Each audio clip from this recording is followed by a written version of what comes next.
کیا تو انشاءاللہ وہ کامیاب۔ سیکنڈ لاسٹ کوشچن ہے، آپ یو کے تشریف لے گئے فیملی کے ساتھ، کچھ وہ جو معاملہ ہے مسز کے ساتھ وہ والا بھی تھوڑا سا،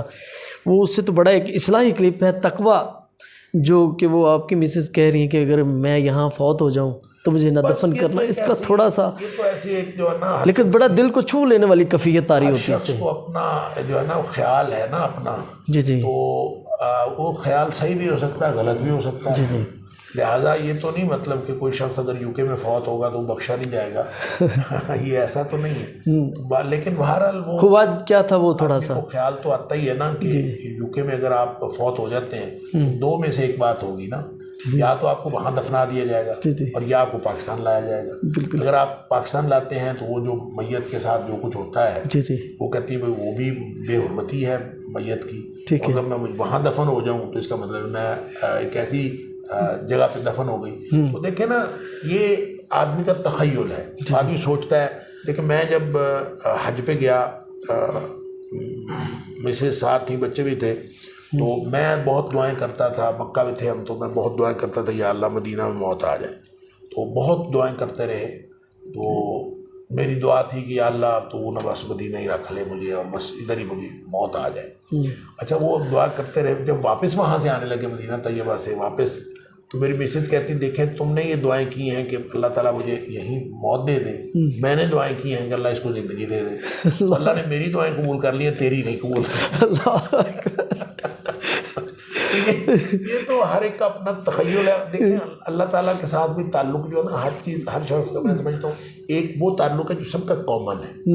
ایک وہ کانسیپٹ ہے جو ہر ایک کا اپنا ہے اللہ کے ساتھ۔ اور نبی کریم صلی اللہ علیہ وسلم فرمایا، اللہ فرماتا ہے کہ انا عند ظن عبدی بی، میں اپنے بندے کے ساتھ وہ معاملہ کرتا ہوں جس طرح کہ میرے ساتھ گمان کرتا ہے، اور بندے کا اللہ کے ساتھ ایک اللہ کا گمان ہے، اسی طرح سے اپنے طرز عمل کو طے کرتا ہے، اسی طرح سے تخیل بناتا ہے، اسی طرح سے وہ اپنے ہیزرڈ جو ہوتے ہیں یا اس کے خطرات ہوتے ہیں خدشات ہوتے ہیں وہ بھی اسی طرح سے وہ طے کرتا ہے اور اسی طرح سے وہ امیدیں لگاتا ہے۔ تو اللہ کے ساتھ جو جس کا جیسا تعلق ہوتا ہے وہ ویسے کرتا ہے۔ آپ نکاح پڑھا رہے تھے، میں ریکارڈ کر رہا تھا، آپ اس میں دعا کر رہے تھے، اس میں بھی ایک بڑی کفیت طاری کر دینے والی آپ لہ میں تھے آپ،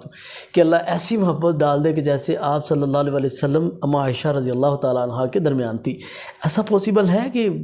بھئی دیکھیے تو ہماری دعا ہے نا، جی جی جب ہم کہتے ہیں کہ یا اللہ مجھے نبی پاک صلی اللہ علیہ وسلم کی سنت پر چلنے والا بنا دے، جی جی تو اس کا مطلب یہ تو نہیں ہے کہ ہم نبی پاک صلی اللہ علیہ وسلم جیسے ہو جائیں گے، ہم تو یہ کہتے ہیں کہ اللہ ہمیں ویسا بنا دے۔ تو ویسا بننا تو ممکن نہیں ہے کہ اللہ کے نبی جس طرح کے ہیں ویسے، لیکن امتیوں میں سے ہم اگر اوپر سے اوپر جا سکتے ہیں، وہ آپ کے پاس اوپن پاسبلٹیز موجود ہیں، آپ اس کے لیے دعا کرتے ہیں۔ جی لاسٹ کویسچن ہے، حماد لکھوی صاحب جو ہے نا تدفین کی دعا کرتے ہیں کہ جنت البقیع میں جگہ مل جائے، تو لوگ موسٹلی خواہش کرتے ہیں کہ اگر فوت ہو جاؤں تو جنازے کے لیے بھی کسی کا انتخاب کرتے ہیں، تو کبھی ایسی خواہش ظاہر کی کہ ایسی شخصیت موجود ہو دنیا میں جس کی اب خواہش کہ وہ پڑھا دے جنازہ؟ بس یہ لگتا ہے کہ سب سے زیادہ جو اخلاص سے دعا کرتا ہے نا وہ آپ کی اولاد ہے۔ آپ کی اولاد اگر آپ کے جنازے میں شامل ہو جائے بڑی بڑی خوش قسمتی ہے، اور اگر آپ کی اولاد میں سے کوئی جنازہ پڑھانے والا ہوگی اس سے بھی بڑی خوش قسمتی ہے۔ تو میرے خیال میں جس طرح کی دعا آپ کی اولاد کر سکتی ہے کوئی بھی نہیں کرتا۔ جیسے آج آپ نے جنازہ پڑھایا بڑا طویل، نہیں میں تو جنازہ اس طرح پڑھاتا ہوں، میں تو اپنے آپ کو جو آگے میت پڑی ہوتی ہے نا اس کو میں کنسیڈر کرتا ہوں کہ یہ میں ہوں۔ تو جب میں اس کو یہ کنسیڈر کرتا ہوں کہ یہ میں ہوں، تو جس طرح کی دعاؤں کی ضرورت مجھے ہے، میں سامنے پڑا ہوں، تو مجھے جس طرح کی دعاؤں کی ضرورت ہو اور جس خلوص کی ضرورت ہو میں اسی طرح کوشش کرتا ہوں کہ میں ویسی دعائیں کروں۔ تو آدمی اگر اپنی موت کو دیکھیں، نبی پاک صلی اللہ علیہ وسلم نے جو فرمایا کہ دلوں کو زنگ لگ جاتا ہے، اور صحابہ نے پوچھا کہ اس کو زنگ کا کوئی علاج بھی ہے؟ آپ نے فرمایا کثرت ذکر الموت و تلاوت القرآن، قرآن کی کو پڑھنا، اس کے پیچھے چلنا، اور اس کے علاوہ موت کو زیادہ یاد کرنا۔ موت کو زیادہ یاد کرنے کا کیا مطلب ہے؟ ہر عمل سے پہلے آپ یہ سوچیں کہ اس عمل کا فائدہ موت کے بعد آپ کو ہوگا، فائدہ ہوگا یا نقصان ہوگا۔ اگر آپ ہر عمل کو موت کے ساتھ ریلیٹ کر لیں کافی معاملات سیدھے ہو جاتے ہیں۔ آپ بہت زیادہ مصروف شخصیت ہیں، بڑا جی چاہتا ہے کہ بڑی گفتگو کروں بس، لیکن ایک اور لاسٹ کویسچن ہے کہ بس لاسٹ کویسچن ہے، لاسٹ ابھی کلوز کر دیتے ہیں۔ آپ کو مسلک کے لوگ، ہم مسلک کے لوگ، سب لوگ بڑی محبت کرتے ہیں، سب کے موبائلوں میں آپ کے کلپس موجود ہوتے ہیں، لیکن تمام مسالک کے لوگ چاہے اہل حدیث بریلوی، ان کے اندر ایک بڑا تشدد پایا جاتا ہے جس وجہ سے لوگ دور ہو جاتے ہیں۔ ایسا کوئی فارمولہ جو ہے سب کے لیے اصلاح کا ذریعہ بنے کہ وہ کیسے کہ لوگوں کی قربت مل سکے. قرآن نے دیا ہے. قرآن نے فرمایا کہ تعاونوا علی البر والتقوی ولا تعاونوا علی الاثم والعدوان، کہ نیکی اور تقوی کے کاموں میں ایک دوسرے کا. باقی ساری دنیا نا امید اور مایوس ہو جاتی ہے. نا امید اور مایوس تو وہ ہو جس کا اللہ نہ ہو، اور جس کا اللہ ہے اس کو مایوس ہونے کی کیا ضرورت ہے. لا تقنطوا من رحمت اللہ. اور حضرت یعقوب علیہ السلام جس وقت بہت کوئی رستہ نہیں نظر آ رہا تھا، یعنی آپ اندازہ کریں کہ یوسف کو بچھڑے عرصہ ہو گیا، یوسف علیہ السلام کو بچھڑے عرصہ ہو گیا، اور اب جو ہے وہ بنیامین بھی جا کے وہ پکڑا گیا ادھر، اور بنیامین بھی وہاں رہ گیا، اور اب جو ہے غلے کے لیے پیسے بھی ختم ہو گئے، اور قحط پڑا ہوا ہے. حالات اس قدر خراب ہیں، اور باپ جو ہے یعقوب علیہ السلام روتے روتے ان کی آنکھیں بھی نابینا ہو گئے ہیں. وہ اس حال میں وہ فرماتے ہیں تم لوگ جاؤ، اپنے بچوں کو بھیجتے ہیں اور کہتے ہیں تم لوگ جاؤ، لا تیأسوا من روح اللہ، اللہ کی رحمت سے مایوس نہیں ہونا. اللہ اکبر. تو بظاہر حالات جتنے مرضی گراؤنڈ ریالٹیز جن کو کہتے ہیں وہ جو مرضی ہو جائیں، مومن کبھی مایوس نہیں ہوتا. اور یہی اللہ کریم نے سورہ زمر میں فرمایا کہ میرے بندوں سے کہہ دو جن نے اپنی جانوں پر ظلم کیا، جتنا مرضی ظلم کیا. اور ظلم جو ہے قرآن میں عام طور پر جب بات ہوتی ہے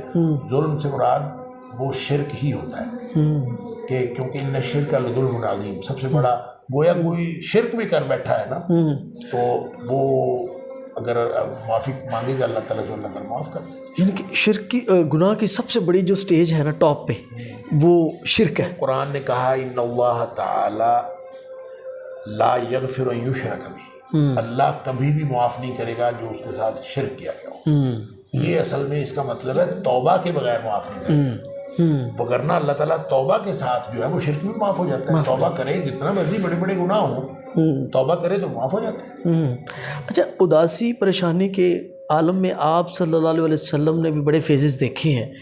ان حالات میں کوئی کون سا ذکر اکثر وہ کیا کرتے تھے؟ دیکھیں، ایک تو لا الہ الا اللہ ہے، کیونکہ جب حضرت ابوبکر صدیق رضی اللہ تعالیٰ عنہ کے دور میں یہ بات ہوئی کہ کاش میں نے پوچھ لیا ہوتا نبی پاک صلی اللہ علیہ وسلم سے کہ اضطراب اور پریشانی میں کیا پڑھتے ہیں، تو انہوں نے فرمایا میں نے نبی پاک صلی اللہ علیہ وسلم سے پوچھ لیا تھا،